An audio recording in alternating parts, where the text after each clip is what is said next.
through how to get your rocket ready for launching and everything. Not totally ready, but going off of the building checklist that I gave you, that obviously you can't do now, but once we get there, but this is so we're all ready to go when we show up in a couple weeks, hopefully. I'm going to kind of go through this list and add some other things that I would always do as well to get this thing ready to go in the air. Alright, first thing I usually start on the bottom, and I have glued on that engine retainer on there for you. The first thing I usually just do is check to see if that's on, and then also double check the fins a little bit. This is the Arcus. It doesn't make any difference on the other three types we've got, the Sumo, the Astro V, and the Mirage. The Sumo is going to have a couple little weird things. I'll try and cover those for Ashley and Rachel as we do this. Then I also want to make sure that you have the engine centering ring on the bottom in there glued in, which I'm pretty sure everybody did since I already did that, but double check that that's in there. Then we're going to take an engine, and there's two types of engines. Some of you have a reloadable one, and this is just the reloadable one. That part goes in, and I just want to see that it actually fits in there,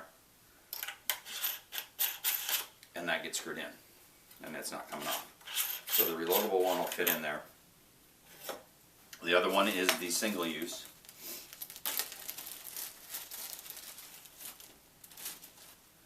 And they have a yellow end on them.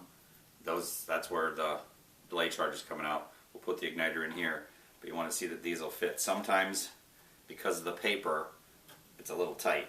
In this case, this one is a little tight.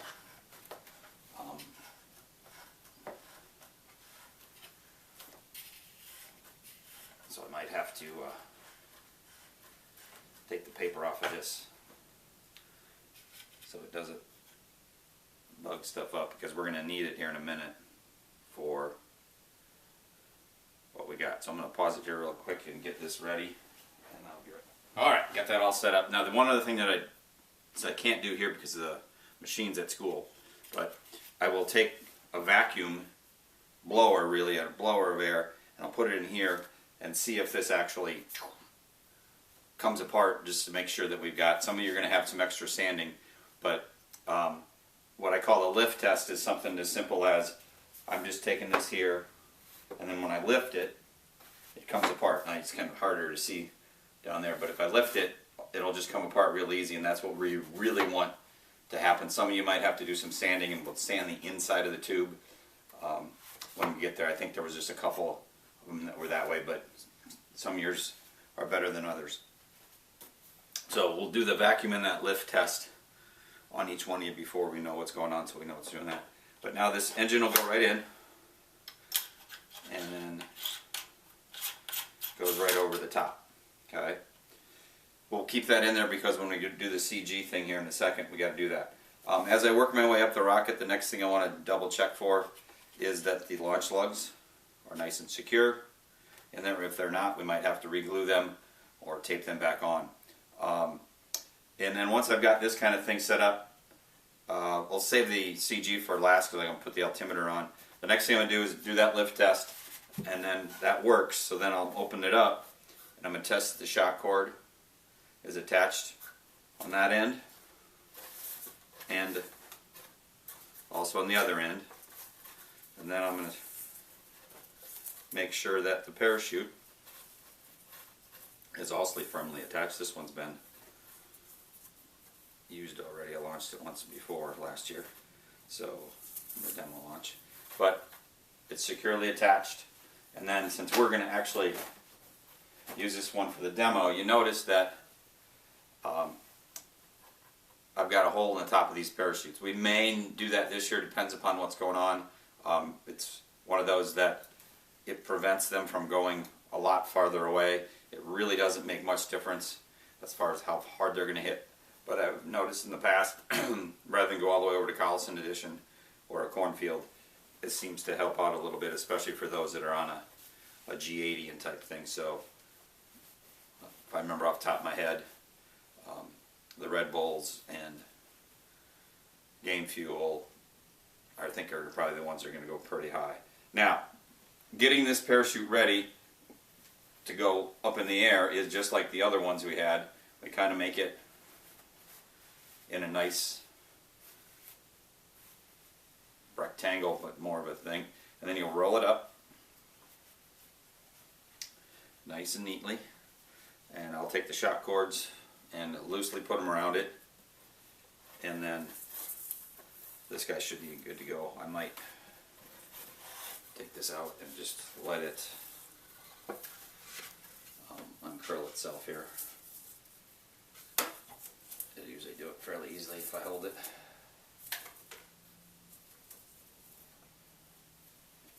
And where are they at? Okay.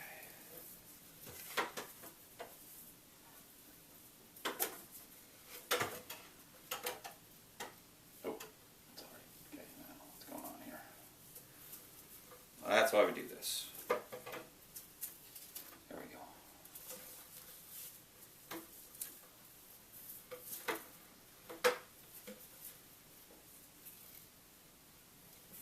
Should go down, and we'll go from there. Alright, it's good enough. I'll make sure we check on it. It's only a demo launch anyway. It's not going to be too bad. But then stuff the parachute in the bottom. This guy comes back.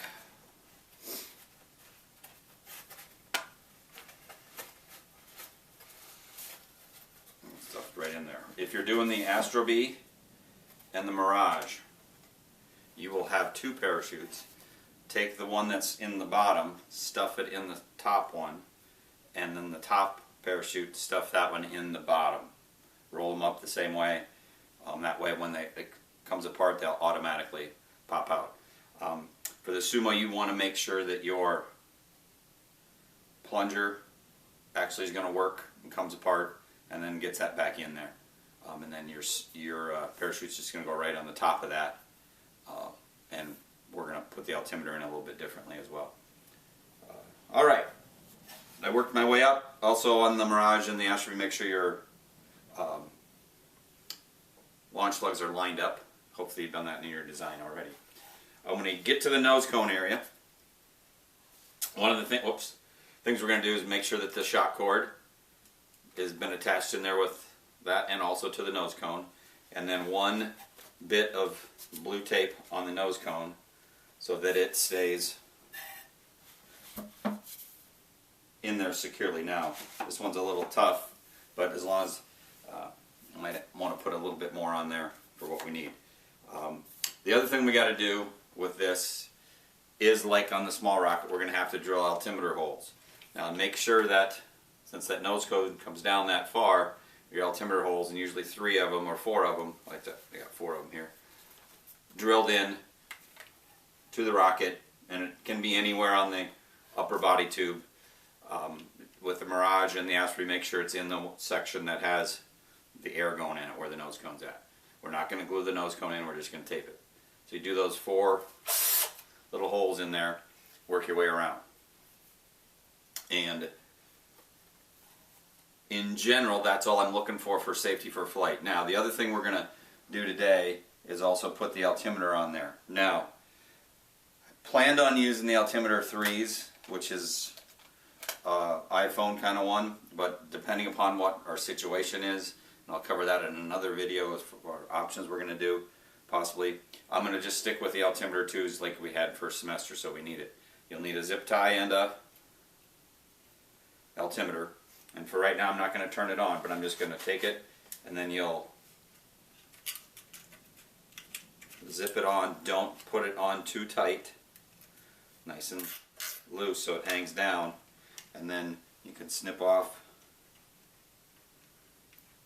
this part right there, and you can just throw that away, and then the nose cone can get put back in.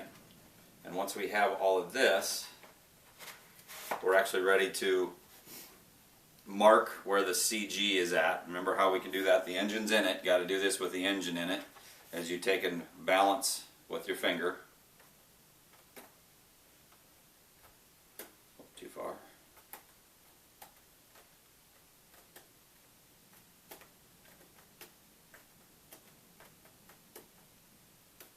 And it's just a,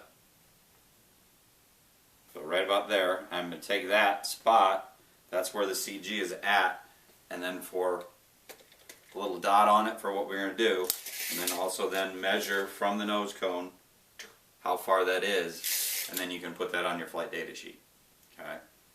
The other thing we got to mark on here is called the center of pressure. Distances are on here from the nose. You mark those. We'll talk about, hopefully maybe in a video, about what's the thing with the center of pressure and the center of gravity. It actually has to do with the stability of the rocket, and the farther apart they are, the more stable they are, as long as one is in front of the other. And we'll cover that maybe in another video if we have to. All right. Everything else, I think, on the lower body tube, upper body tube, altimeter holes, nose cone tape, only chuck cord. I think that's it. This thing is ready to go up in the air, and we'll show you how to do that in the next video.